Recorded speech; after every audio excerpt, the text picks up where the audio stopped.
Hello, this is Chris Lardner, and I'm here to moderate the Nmhi Q1 compliance training. Today we'll be covering the topics of harassment and slips, trips, and fall prevention. Joining me today are Tamara Gordon, Director of Human Resources, and Trina Shagnon, our COO and Safety Officer. Hi.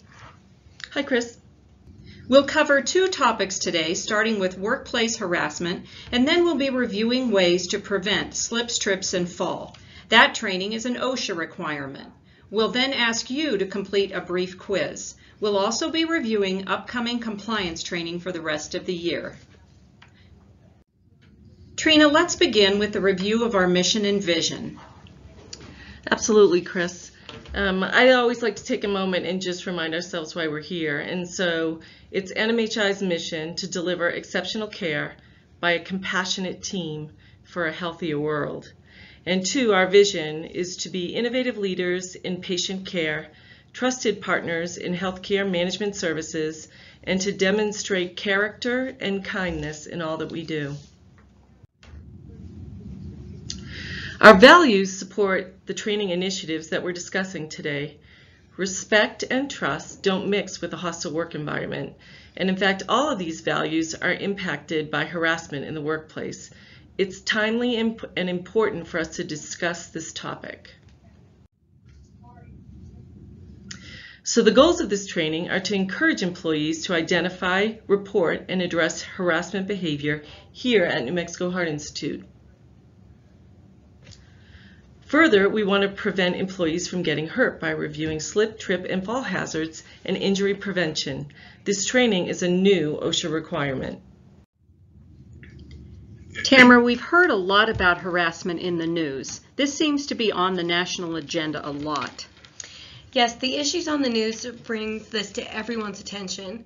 It has raised everyone's awareness. At NMHI, we are concerned with the employees having the right to a safe work environment and feel comfortable to do their important work. Tamara, harassment's a big word and means a lot of things to a lot of people. We're talking about more than just sexual harassment. Exactly, Chris. Sexual harassment is bullying or coercion of a sexual nature, or the unwelcome or inappropriate promise of rewards in exchange for sexual favors. Sexual harassment is illegal. And intimidation, bullying, verbal, physical, emotional abuse are also harassment. So is discrimination and picking on people.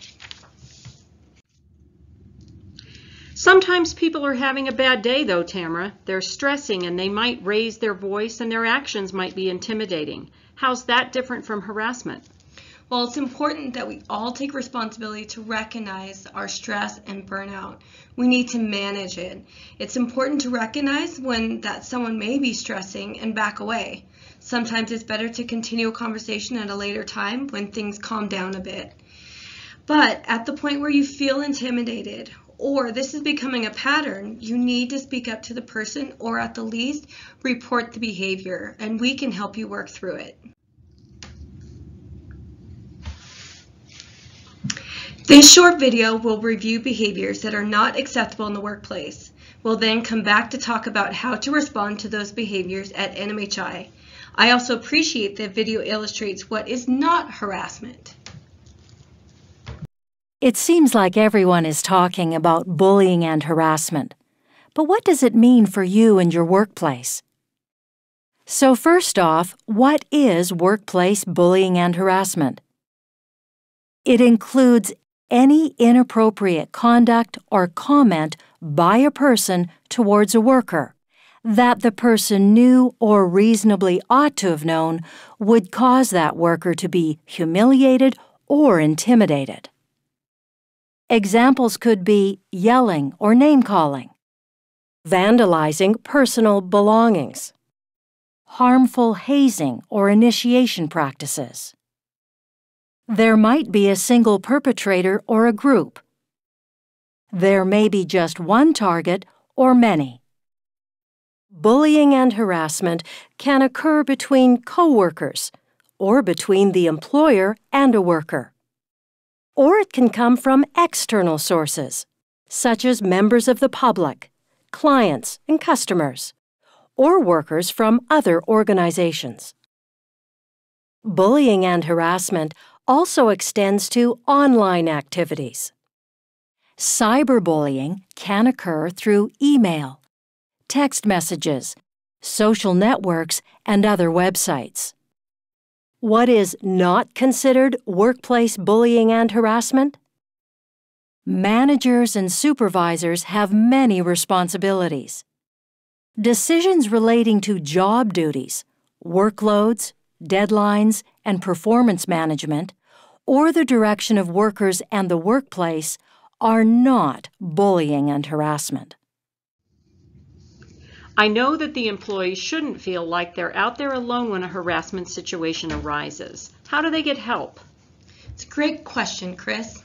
A person is more likely to recognize their inappropriate behavior if the employee who feels intimidated points it out to them directly, but not everyone is comfortable doing that. In all cases, you need to tell your supervisor. If you're not comfortable with doing that, just come to Human Resources. We encourage everyone to report the problem as soon as possible, but we also understand that some people question if it is a problem. It's awkward if you wait 6 months to report it, and it's better to do it right away, but that doesn't mean that you should sweep it under the carpet if you did wait. Employees need to feel comfortable to report problems. Tamara, some people might feel like they'll lose their job if they report a situation, particularly if it involves a person of authority. Right, Chris. New Mexico Heart Institute has a no retaliation policy. You will not get fired for reporting a problem. Also, the person who has caused such actions may not retaliate in any way. The employee will be protected from further behavior. People also need to know that the investigation is kept private and only those who need to know are informed of the problem. Everyone involved will be expected to maintain confidentiality during this process. Also, persons do have the right to defend themselves and tell their side of the story. Sometimes they are not aware of their behavior, sometimes it's a misunderstanding, and sometimes they're deeply apologetic. It's really good to know that there won't be retaliation against those who report harassment behavior, and that there will be a fair and confidential investigation process. Yes, Chris, if anyone has any questions, please email or visit us in the Human Resources Department. We're here to listen, clarify, and help NMHI a great place to work. Let's switch gears to our other topic this quarter. This training is an OSHA requirement and there will be a quiz. Trina's here with me today and she's our safety officer and was an occupational health nurse earlier in her career. I'm sure she's seen it all. Thank you, Chris. Yeah, I've seen a lot of avoidable injuries due to slips, trips, and falls. Falls are actually the #1 injury in the United States.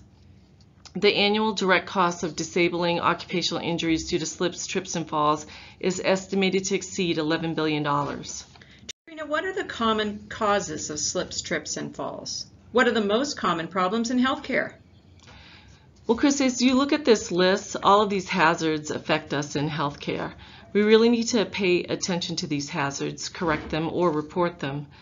Not paying attention is an increasing issue due to people walking around, texting, or looking at their cell phones. Spills are also common, and it only takes a minute to clean up a spill. Open file drawers and cords can also be problems in our business office and clinical areas. We need to pay attention to boxes, carts, and supplies left in hallways, and we have to be careful that we keep our hallways obstacle-free. $11 billion is a lot of money and a lot of falls. As I look on the list of this slide, there are worse things than scuffed knees or feeling embarrassed. Absolutely. I've seen people lose consciousness, get concussions or fractures from simple falls. I mean, we've all fallen and we're all still here. But if you land the wrong way and suffer a head injury, it could be disabling. Falls can be serious. What's the worst case you've seen? I'd have to say there was a employee who was running through a building lobby. It was a glass front lobby, and so he was running to catch a shuttle vehicle and just wasn't aware of the glass wall in front of him, missed the doorway. He hit the glass wall, struck the front of his head, lost consciousness, fell, hit the back of his head, and he actually spent over a month in a neuro unit in Phoenix. Wow, that's terrible. Let's watch this short video on falls. It was made by a hospital system for their employees, and we appreciate that it shows common problems in the healthcare setting.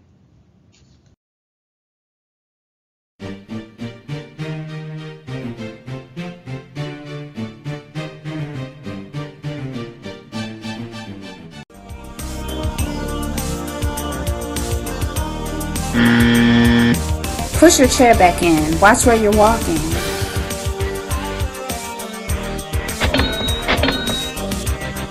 Make sure you tie up any loose computer cords.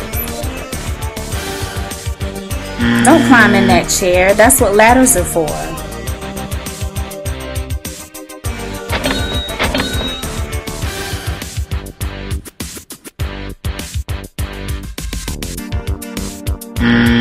If you spill something, clean it up.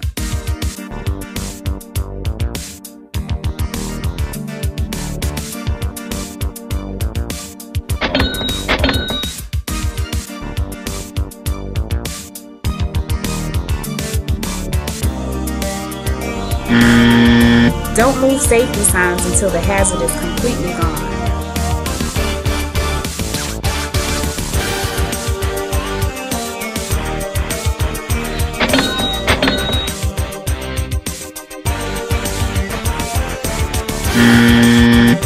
Watch where you're walking. Cell phones can be a major distraction, but so can ignoring the terrain. Yes, you're strong enough to carry that box, but if you can't see around it, you could hurt someone or get hurt yourself. Trina, this slide looks pretty straightforward. If you see a problem, fix it or report it. Exactly. Sometimes it's a splash or a spill from the sink or ice maker, or sometimes a patient might spill something. Taking a moment to clean up the spill can prevent your coworker from becoming seriously injured.